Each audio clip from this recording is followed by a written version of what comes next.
I heard an interview from Michael Apted, who's the director of many films, and he was the originator of the Up series. It's the British documentary about the various school children who've then grown up and they've followed their lives and 56 years of filmmaking on, well, I don't know if it's 56 years, but it's several years, several generations, several decades of their life.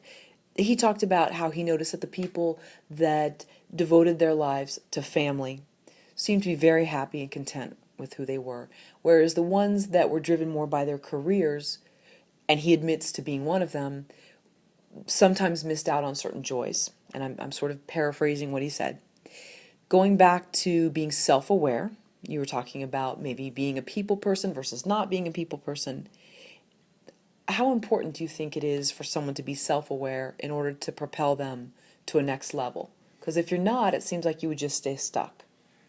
What a question. This is something I've learned in maybe the last couple of years. I'm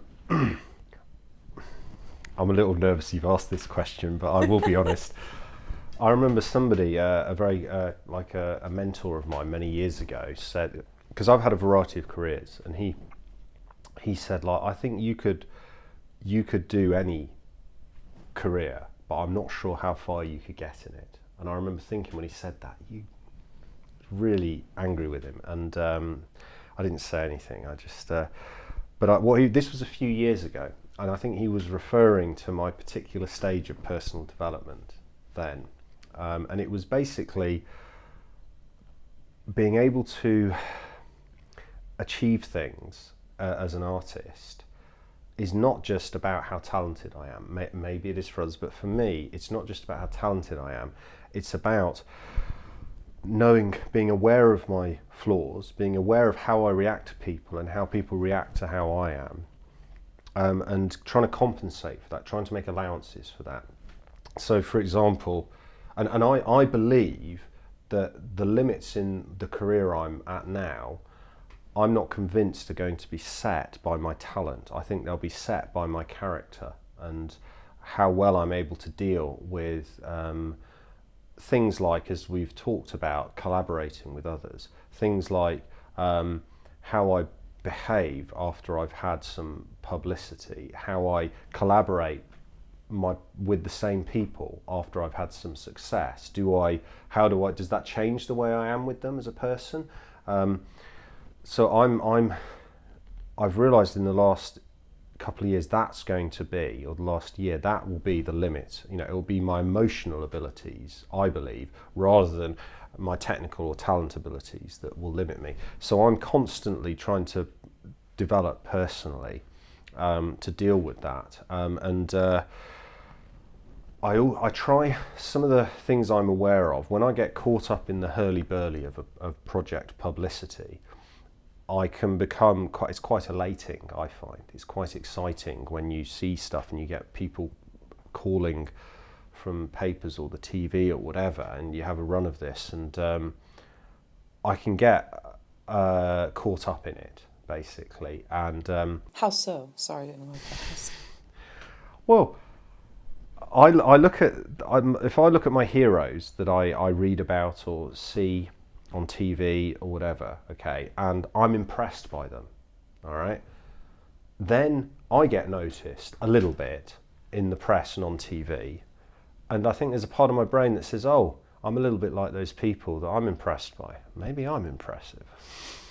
All right, and I start to become, and it's a character flaw of mine, I become overly impressed by myself. Now that can impact how I am with the people that I depend on in two ways. First of all, I depend on them because without them, there's no project. Without them, there's no audience. Without them, there's no infrastructure for me to work within. The other reason I'm dependent is if it's all about the project. Yeah, I understand this idea that you can get obsessed with business, with the art, and you lose out on a personal level. But if that goes too far, what's the point of the art?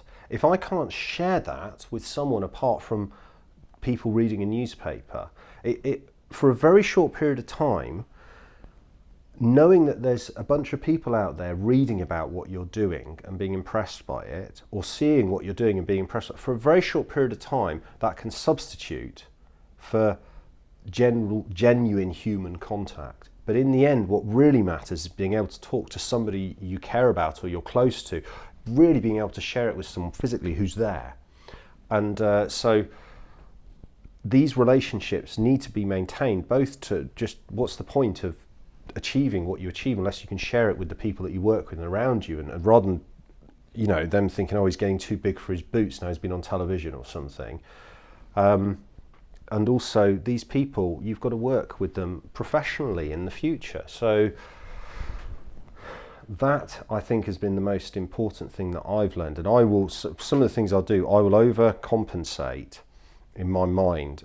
I will think I'm probably being too pushy or too arrogant here. I'll rather be, I'd rather be less arrogant. What am I trying to say? I'd rather not be arrogant enough or not be pushy enough just to take to compensate for what I know is my tendency for when a project is starting to get popular and interesting, my tendency to inflate my own sense of importance and my own sense of what's right and so forth. So that's something I've learned recently. That but the good news is this: the fact I've said this to you, I wouldn't say this to you if I didn't have a handle on this. I wouldn't say this to you if it was a flaw I was aware of that I hadn't developed tools for dealing with it. And it's, I mean, this is just the one I've been, I've had to deal with multiple ones before, and things like avoiding problems is a big one, and I think everyone does it. Avoiding conflict. These are all. I hate conflict. I will let a project run late or become more risky because I just don't want to have the conflict of saying to someone, I'm overly nervous of jeopardizing professional relationships, so I don't like to say to someone, and this probably relates to the conflict thing, I don't like to say to someone, look, no, I don't want to do this, or no, we've got to do it this way, because I'm overly nervous that it'll damage the professional relationship. This is getting far too self-confessional. But these are all, I think the good news is, if this sounds like I'm being very negative on myself, the fact I'm able to say it shows that I've got a better chance of developing this career, which is the career that's been closest to my heart of all the ones that I've done and tried over the years. I've got a better chance of actually moving this one forward. Because in the end, art, for me, maybe it's different for others, but for me, the meaning of art lies not just in the art, but in people. And if I'm isolating myself from people, if I'm unable to function within a team-based environment, if I'm going off into the, I think that sums it up. You know, what is there? What's the point?